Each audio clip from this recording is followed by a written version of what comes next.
महाराज जी, भोजन के प्रति मेरी लालसा कम ही नहीं हो रही। रोज नए नए व्यंजनों में मेरी रुचि बढ़ती। यहाँ से खा लो, इतने भर के जाने की बात है। यहाँ से गया क्या था कोई मतलब नहीं है। वो फिर तुरंत उल्टी करके देखो तो देखने लायक नहीं रहेगा। अगर 6 घंटे पेट में रुक गया तो दुर्गंधयुक्त मल बन जाएगा। तो हमको उतना ही खाना है जितने से पेट पल जाए और सात्विक भोजन करने। जबान के स्वाद के लिए खाओगे फंस जाओगे। 5 ज्ञानेंद्रियां हैं और 5 कर्मेंद्रियां हैं। ये पूरे चराचर जगत को फांसे हुए है। किसी को जबान फांसे हुई है, किसी को जनेंद्री फांसे हुई है। कोई देखने में, कोई सुनने में, कोई छूने में, कोई भोगने में। पूरा संसार इसी तो मना कष्टान इंद्रियाणी प्रकृति स्थान कर सती।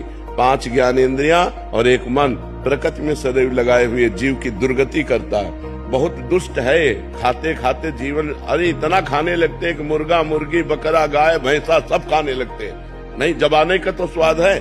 कितना गिरते चले गए कि राक्षस हो गए।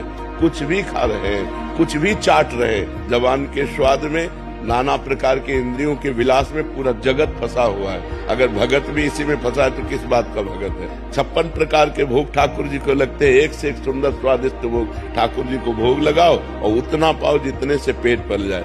अच्छे अच्छे पदार्थ बांट दो। रूखा सूखा खा के शरीर से खूब भजन करो, मेहनत करो, धर्म पूर्वक कमाओ, परिवार का पोषण करो, भगवान को प्राप्त हो जाओ। अब बुरे आचरणों में जाओगे। जिसकी रसेंद्री बस में नहीं है उसकी कोई इंद्री बस में नहीं हो सकती।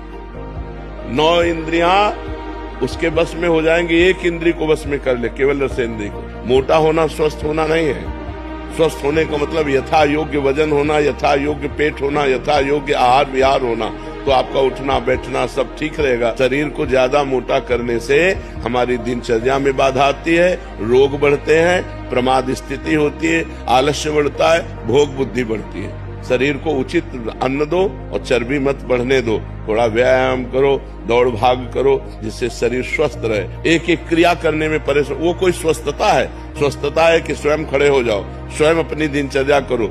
जब तक वृद्धावस्था न आवे तब तक तुम्हारी कोई सेवा न करने पावे। ऐसे अपने शरीर को स्वस्थ रखो, तब तो खान पान उचित रहा। अब अच्छी चीज मिली, दवा खा ली, वो चर्बी बढ़ा रही तो वो किसी काम का नहीं।